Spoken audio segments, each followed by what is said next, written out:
রাসূল যখন এই সূরার কথা বলেন, মানুষকে কিয়ামতের কথা বলেন, একত্ববাদের কথা বলেন, তখন কাফের বেঈমানরা প্রশ্ন করতে লাগলো।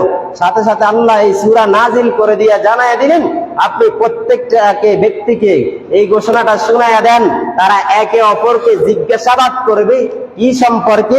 এখন বলতেছে আম্মা ইয়াতাসাআলুন, তারা একে অপরকে জিজ্ঞাসাবাদ করতেছে কি সম্পর্কে? আনিন নাবাইল আযীম, নাবা অর্থাৎ খবর জিজ্ঞাসা করতেছে ওই মহা বিপদ সম্পর্কে, কিয়ামত সম্পর্কে। তারা কখনো বিশ্বাস করে না, রাসূলকে নিয়ে উপহাস করে, ঠাট্টা করে, বিদ্রোহ করে। কিসের কিয়ামত হবে? আমরা তো মরে যাব, আবার মরে যাওয়ার পরে কিভাবে উঠবে?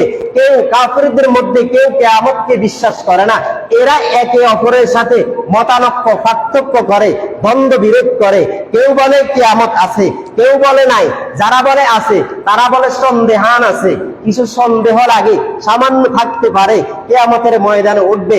আর এক শ্রেণীর মানুষ কাফিরদের মধ্যে এরা কিয়ামতকে স্বীকারই করে না। এই জন্য আল্লাহ কোরআন দিয়ে জানাইয়া দিলেন কিয়ামত সম্পর্কে আপনাকে জিজ্ঞাসা করবে। এই শ্রেণীর মানুষগুলা যদি কিয়ামত সম্পর্কে বিশ্বাস করে না, কোরআনে স্পষ্ট আছে, রাসূলের হাদিসের মধ্যে স্পষ্ট আছে কিয়ামত কখন কায়েম হবে। যতদিন পর্যন্ত একজন লা তাকুমুস সাআ হাত্তা ইউকালা ফিল আরদি আল্লাহ আল্লাহ, কিয়ামত কখন কায়েম হবে? জমিনের মধ্যে যদি একজন আল্লাহ আল্লাহ বলনে ওয়ালা না থাকে, ততক্ষণ কিয়ামত কায়েম হয়ে যাবে। আর জমিনের মধ্যে একজন আল্লাহর বান্দা থাকবে, ওই এলাকার মধ্যে, ওই জমিনের মধ্যে কিয়ামত কায়েম হবে না। এই কাফির বেঈমানগুলো এরা কিয়ামতকে স্বীকার করে না, কিয়ামতকে অবিশ্বাস করে। আর এক শ্রেণীর মানুষ এরা বলে কিয়ামত হবে, তবে সন্দেহান আছে, হতেও পারে নাও হতে পারে। আল্লাহ বলেন আল্লাযী হুম ফীহি মুখতালিফুন, তারা একে অপরের মধ্যে মতানক্য পার্থক্য করে। কাল্লা সায়ালামুনা, তারা জানবে, অচিরেই জানবে। সুম্মা কাল্লা সায়ালামুন, তারা অচিরেই জানবে। কি করবে? আলাম নাজআলিল আরদা মিহাদা, আল্লাহ বলেন আমি জমিনকে বানিয়েছি তোমাদের জন্য বিছানা, তোমরা এই জমিনের মধ্যে চলাফেরা করো। এই জমিনকে, মাটিকে তোমাদের জন্য বিছানা বানিয়েছি। এই জমিনের উপরে আল্লাহর ভালো বান্দাগুলা চলে, দিনমুখী বান্দাগুলাও চলে, কোরআনের পথে যারা চলে তারাও চলে, কোরআন তেলাওয়াত করে যারা তারাও চলে, চোরও চলে, বেঈমানও চলে, মুশরিকরাও চলে, ইহুদিরাও চলে, খ্রিস্টানরাও চলে। সব ধর্মের মানুষগুলাই জমিনের উপরে হাঁটা চলা করতেছে। আমি আল্লাহ কখনো নিষেধ করি না। আলাম নাজআলিল আরদা মিহাদা, আমি কি জমিনকে, ভূমিকে তোমাদের জন্য বিছানা স্বরূপ বানাই নাই? কার কথা? আমার কথা বুঝেন না? কার কথা? আল্লাহর কথা। আল্লাহ তাআলা সামনে বলতেছেন ওয়াল জিবালা আওতাদা, এই জমিন আমি যে বানাইলাম, এই জমিনকে স্তব্ধ করার জন্য, এই জমিনকে স্থির রাখার জন্য। ওয়াল জিবালা আওতাদা, আমি আল্লাহ সুবহানাহু ওয়া তাআলা ডানে বামে সামনে পিছনে আমি আল্লাহ পাহাড় দিয়া পেরাক মেরে দিয়েছি, এই জমিন যেন হেলে দুলে না পড়ে যায়। আল্লাহ আল্লাহ ইয়া মুবারক নাম, আল্লাহ আল্লাহ মুমিনু কা কাম হয়। আল্লাহ আল্লাহ বলে যারা ডাক দেয় তারাও তো চলে এই জমিনের উপরে। আর যারা আমি আল্লাহকে ভুলে গিয়েছে তারাও তো চলে। আমি আল্লাহ কখনো নিষেধ করে নাই। জমিনকে আমি আল্লাহ স্থির রাখার জন্য চতুর্দিক দিয়া আমি আল্লাহ পাহাড় সৃষ্টি করে দিলাম। আল্লাহ বলে ওয়া খালাকনাকুম আজওয়াজা, আল্লাহ তাআলা বলেন প্রত্যেকটা জাতিকে, মানুষগুলাকে, বনের হিংস্র প্রাণীর দিকে তাকায়া দেখো, পশুর দিকে তাকায়া দেখো, প্রত্যেকটা জিনিসকে আমি আল্লাহ জোড়ায় জোড়ায় জোড়ায় জোড়ায় পরিণত করলাম। কেন? মানুষকে সৃষ্টি করলো পুরুষ এবং নারী দিয়া। পুরুষও আছে, নারীও আছে। পশুর দিকে তাকায়া দেখো, নর আছে, মাদি আছে, আছে না নাই? কথা বলেন না কেন? পশুর দিকে তাকায়া দেখো, নর আছে, মাদি আছে। পাখিগুলার দিকে তাকায়া দেখো, পুরুষ লিঙ্গ আছে, নারীও আছে। বনের হিংস্র প্রাণীর দিকে তাকায়া দেখো, ওখানেও নারী পুরুষ দুইটা আছে। আমি আল্লাহ সৃষ্টি করলাম, ওয়াজআলনা ওয়া খালাকনাকুম আজওয়াজা, খালাকনাকুম আমি আল্লাহ বানিয়েছি, সৃষ্টি করেছি নর এবং পুরুষ দ্বারা, নারী এবং মাদি দ্বারা। আমি আল্লাহ নর নারী উভয়টাকে সৃষ্টি করে জোড়ায় জোড়ায় করে দিয়েছি। সুবহানাল্লাহ।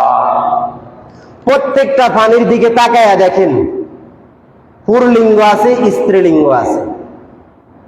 দুনিয়ার জমিনে মানুষকে এত সুবিধা দিয়েছেন, কেউ যদি মারা যায়, পুরুষ মারা যাওয়ার পর স্ত্রীকে সামর্থ্য থাকলে বিবাহ বসার জন্য অনুমতি দিয়েছেন।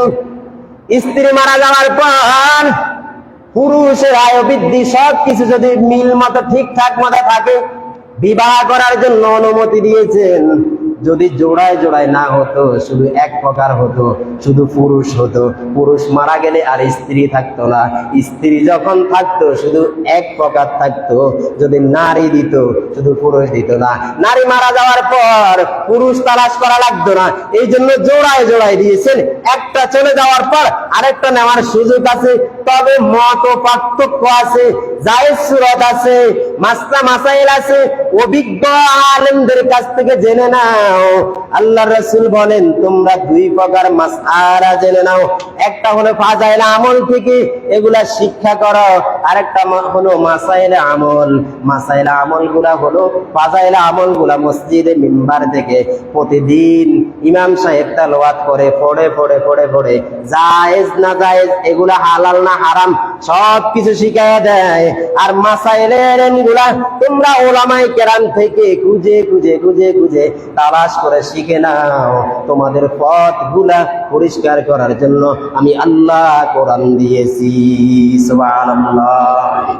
এই সূরা নাবার এত দাম, এত দাম।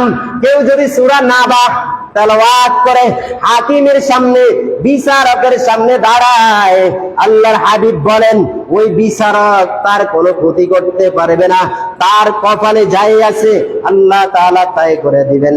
কেউ যদি এই সূরাটা তেলাওয়াত করিয়া প্রস্রাব বন্ধ হয়ে গেল, প্রস্রাব আসে না, কেউ যদি এই সূরাটা তেলাওয়াত করিয়া তার গায়ের মধ্যে ফু দেয়, যার প্রস্রাব বন্ধ তার প্রস্রাব জারি হয়ে যায়। সুবহানাল্লাহ। লক্ষ লক্ষ টাকা দিয়ে অনেক সময় শুধু একবার প্রস্রাব করতে চায়। পুরুষাঙ্গ কোনো সমস্যা হয়, প্রস্রাবের রাস্তায় কোনো সমস্যা হয়, প্রস্রাব করতে পারে না, পাইপ ফিট করে দেয়, নালী ফিট করে দেয়, শুধু একবার প্রস্রাব করবে, ডাক্তারের সাথে কন্টাক্ট করে 1 লক্ষ টাকা 1,000 টাকা দিলেই একবার প্রস্রাব করতে পারবে। আর আল্লাহ বলেন কোরআনের মধ্যে আছে, তোমরা শুধু এই সূরাটা পড়ে তোমরা ফু দাও শরীরের মধ্যে, তোমাদের শরীর থেকে পানি অটোমেটিক বের হয়ে যাবে। সুবহানাল্লাহ। ওয়াজআলনাল লাইলা লিবাসা, আল্লাহ বলেন তার আগেই বলতেছে ওয়াজআলনা নাওমাকুম সুবাতা, নাওমাকুম মানে ঘুম। আল্লাহ বলেন আমি তোমাদেরকে ঘুম দিলাম। মানুষ দিনভর কষ্ট ক্লেশ করার পর রাতের বেলা ঘুমাইবে, আমি আল্লাহ সামনে বলতেছি ওয়াজআলনাল লাইলা লিবাসা।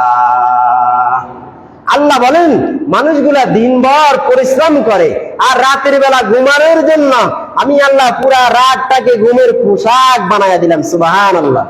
এগুলার নিয়ামত শুকরিয়া আদায় করলে শেষ হবে? বলেন। এক একটা জিনিসের দিকে তাকাইলে আল্লাহ তাআলা প্রত্যেকটা জিনিস দিয়েছে তার বান্দাদের জন্য, উম্মতের জন্য। শুধু উম্মতে ফায়দা ভোগ করবে আর আমল করবে, শুধু আমল করবে। আমল করলে কি হবে? কিয়ামতের ময়দানে আল্লাহ তাআলা নাজাত দিয়ে দিবেন। সামনে আল্লাহ তাআলা বলতেছেন ওয়াজআলনান নাহারা মাআশা, আল্লাহ বলেন আমি রাত্রটাকে ঘুমের পোশাক বানায় দিলাম, আর দিনের বেলা ঘুম থেকে ওঠার পর আর এই দিনকে ওয়াজআলনান নাহারা মাআশা, আর দিনকে পরিণত করলেন একমাত্র রিজিকের জন্য। তুমি রিজিকের জন্য বের হয়ে যাও। ফজর হয়েছে তো নামাজ পড়ে তুমি রিজিকের জন্য বের হও। জমিনকে তোমাদের জন্য আমি দিয়ে দিলাম, শুধু রিজিক তালাশ করো। তোমাদের রিজিক কিভাবে আসবে? তোমার সন্তানের মাধ্যমে, তোমার মাতা পিতার মাধ্যমে, আত্মীয় স্বজনদের মাধ্যমে, তোমার ফ্যামিলিগত ভাবে যারা আছে বাবা মা, এদের মাধ্যমে আমি আল্লাহ রিজিক দিব। তবে তুমি কি করো? জমিনের মধ্যে কি করো? ছড়িয়ে পড়ো। জমিনে ছড়িয়ে পড়লে আমি আল্লাহ রিজিক দিয়ে দিব। ওয়া বানাইনা ফাওকাকুম সাবআন শিদাদা, আল্লাহ বলেন এই জমিনের উপরে আমি আল্লাহ 7টা আসমান সৃষ্টি করেছি। 7টা আসমান আছে না? আছে না? গুমজার 7 আসমান নাই? কোরআনে বাদ দেন, সরাসরি আমরা দেখিনি, নিচ থেকে দেখি শুধু একটা। আর একটা যেহেতু আছে 7টা অবশ্যই আছে, নাই? কোরআন আল্লাহ নিজেই বলতেছেন অবানাইনা ফাওকাকুম সাবআন, সাবআ মানে 7, আরবিতে বলে সাবআ, অর্থাৎ 7টা আসমান আমি আল্লাহ একের পর এক সৃষ্টি করেছি, একটার উপরে একটা, একটার উপরে একটা, একটার উপরে একটা। প্রথম আসমান, দ্বিতীয় আসমান, তৃতীয় আসমান, এভাবে সপ্তম আসমান পর্যন্ত আমি আল্লাহ 7টা আসমান সৃষ্টি করেছি। আর এই 7টা আসমানের দিকে তাকায়া দেখো, একটাও খুঁটি নাই। সুবহানাল্লাহ। আর যারা বলেন একটাও খুঁটি আছে? আমাদের এই মসজিদ, এটার দিকে তাকায় দেখেন চতুর্পাশে পিলার যদিও না দেখা যায়, মাঝখানে 2টা দেখা যায়, 2টা পিলারের উপরে এটা দাঁড়িয়ে আছে। আল্লাহ বলেন আমি 7টা আসমান সৃষ্টি করলাম, একটাও খুঁটি নাই। আর 7টা উপরে কথাকে বলে উপরে 7টা আসমান, 6টা আমরা দেখি না, নিচটা তো দেখতেছি। আমাদের যদি আমরা পুরা রাষ্ট্র ভ্রমণ করতে না পারি, আর আমাদের লক্ষ্মীপুর জেলা, আমাদের ফেনী জেলা, ঢাকা শহরের ভিতরে আমরা ঘুরে ঘুরে যতজনে সফর করলাম, একটাও কি পিলার দেখেছি বলেন? দেখেছি পিলার? দেখি নাই। আল্লাহ বলেন ওয়াবানাইনা ফাওকাকুম সাবআন শিদাদা, আমি আল্লাহ 7টা আসমান সৃষ্টি করেছি। শুধু 7টা আসমানের শেষ নাই, সামনে আল্লাহ তাআলা আরো বলেন ওয়াজআলনা সিরাজাও ওয়াহাজা। আল্লাহ বলেন সিরাজ, মানুষের সিরাজুল ইসলাম নাম রাখে, নাম রাখে কিনা বলেন? আপনাদের এই মাজলিসেও আছে একজন, নাম রাখে না? এই সিরাজ মানে আলো। আল্লাহ বলেন আমি আলো সৃষ্টি করেছি। অর্থাৎ প্রথম আসমান, দ্বিতীয় আসমান, তৃতীয় আসমান, এভাবে 7টা আসমান সৃষ্টি করার পরে আমি আল্লাহ সুবহানাহু ওয়া তাআলা ওই আসমানের মধ্যে একটা সূর্য ফিট করে রেখেছি। কি ফিট করে রেখেছে বলে না? এদিকে বলে না, কি ফিট করে রেখেছে? সূর্য। আর এই সূর্যের মধ্যে থেকে মানুষ আলো পায়। কি পায়? আলো পায়। সূর্য 2টা ফায়দা দেয়। কয়টা? জোরে বলেন, কয়টা ফায়দা দেয়? 2টা। একটা হলো আলো, আর একটা হলো তাপ, আর একটা হলো, এগুলা কি বানায় বানায় বলে মনে হয়? তো কথা বলেন না কা? একটা সূর্য 2টা উপকার আসে, একটা হলো আলো, একটা হলো কি? আলো। আলো দেওয়াতেই তো এখন দিন হলো, আলো দেওয়াতেই কি হলো? দিন হলো। এগুলো তো বুঝার বিষয়, বুঝি ঠিক মতো। যদি বলি হ্যাঁ হ্যাঁ আহা করলে যদি পক্ষে হয়ে যায়, কারণ কিছুই বলে না। একটা সূর্য 2টা প্রকারে আলো, একটা হলো আলো দেয়, আর একটা হলো তাপ দেয়। আলো দিয়ে মানুষ সবকিছু দেখে, আর তাপ দিয়ে মানুষ ব্যবহার করে, ধান শুকায়, জামা কাপড় শুকায়, শরীরের মধ্যে কোনো পানি লাগলে এগুলা শুকিয়ে যায়।